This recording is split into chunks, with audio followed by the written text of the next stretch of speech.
साथियों नमस्कार, स्वागत है आपका एक और नए वीडियो में। साथियों आपको पता है आज 5 राज्यों के जो चुनाव हुए हैं विधानसभा के, उनके रिजल्ट आज आ रहे हैं। हालांकि अभी शाम होते होते एक भी राज्य का जो फाइनल रिजल्ट है वो नहीं आ पाया है। अभी तक केवल रुझान और रुझान ही दिखाए जा रहे हैं। हालांकि अगर बात करें रुझानों की तो रुझानों के माध्यम से ऐसा प्रतीत हो रहा है कि 4 में से 3 राज्यों में बीजेपी को बहुमत मिलता नजर आ रहा है और कांग्रेस को सिर्फ एकमात्र राज्य तेलंगाना के अंदर बहुमत मिलता नजर आ रहा है। लेकिन ऐसे में हम बात करने वाले हैं देश में बहुजन राजनीति कहाँ खड़ी है, बहुजनों का क्या होगा।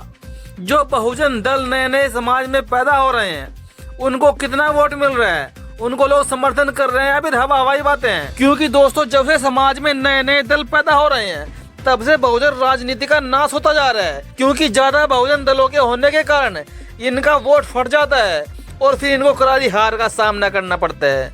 साथियों आज बात करेंगे भीम आर्मी प्रमुख चंद्रशेखर रावण की। आपको पता है चंद्रशेखर आजाद जी ने भीम आर्मी बनाई 2015 में। उसके बाद 5 साल संगठन को चलाया और जब इनको लगा कि मेरी लोकप्रियता बढ़ गई है तो फिर इन्होंने एक पार्टी बना ली, आजाद समाज पार्टी। और साथियों 2020 के बाद से चंद्रशेखर रावण जी कम से कम 4 चुनाव लड़ चुके हैं, लेकिन अभी तक इनके हाथ में एक भी सांसद, एक भी विधायक कोई अब तक नहीं बना है। चंद्रशेखर रावण जी ने यूपी का चुनाव लड़ा विधानसभा का, उसके बाद उन्होंने बिहार का चुनाव लड़ा और उसके बाद साथियों राजस्थान और मध्य प्रदेश में चुनाव लड़ा। लेकिन साथियों अब तक इनके हाथ में क्या कुछ मिला। अगर बात देखें तो इनको अब तक एक भी सीट कहीं पर नसीब नहीं हुई। और जो आज 4 राज्यों के चुनाव हो रहे थे इन्होंने मात्र 2 राज्यों में चुनाव लड़ा, एक तो मध्य प्रदेश, एक राजस्थान। राजस्थान में आप जानते हैं इनका गठबंधन था आरएलपी से, जो हनुमान बेनीवाल की पार्टी है। हालांकि हनुमान बेनीवाल ने राजस्थान के अंदर आखिरी दम तक प्रयास किए कि उनका गठबंधन बहुजन समाज पार्टी से हो जाए, लेकिन बहन कुमारी मायावती जी ने उनको भाव नहीं दिया और फिर उन्होंने गठबंधन किया चंद्रशेखर रावण से। उनको शायद ये उम्मीद थी कि चंद्रशेखर रावण हमारे गठबंधन करने से बीएसपी का वोट बैंक खींच पाएंगे और हम अच्छी खासी सीटों पर जीत पाएंगे। और साथियों अभी तक रुझानों के अनुसार चंद्रशेखर रावण और हनुमान बेनीवाल को एक भी सीट नहीं मिली। लेकिन साथियों ऐसा क्यों हो रहा है?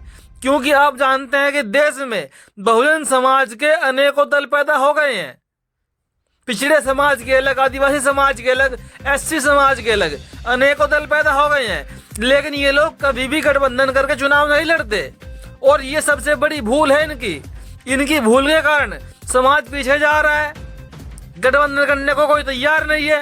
अगर 2024 में आने वाले समय में ये दल गठबंधन नहीं करेंगे पूरे देश के लेवल पे तो साथियों इनको 2024 में भी हार का सामना करना पड़ेगा। और चंद्रशेखर रावण की पार्टी को बहुत बुरी करारी हार मिली है।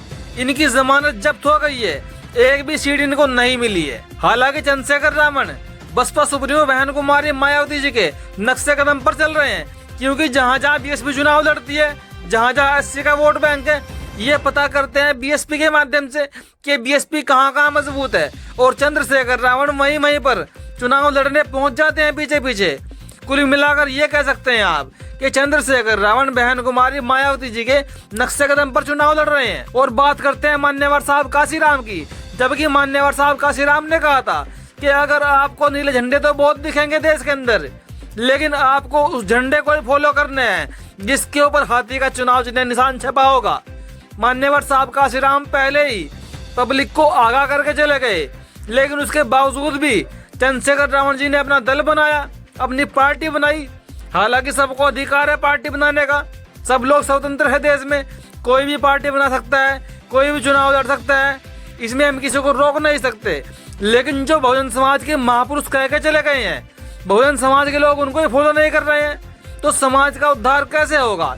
ये बहुत बड़ी सोचने वाली बात है। तो कुल मिलाकर कहने की बात यह है कि चंद्रशेखर रावण ने 4 राज्यों में चुनाव लड़ा और 4 राज्यों में चुनाव लड़ने के बाद चंद्रशेखर रावण जी के हाथ में क्या आया? कुछ नहीं, जीरो, सिर्फ जीरो। कुछ भी तो नहीं मिला, एक सीट भी नहीं मिली। तो साथियों बाकी आपकी राय क्या है इस वीडियो के ऊपर? अपनी प्रतिक्रिया कमेंट बॉक्स में जरूर दीजिएगा। वीडियो देखने के लिए धन्यवाद।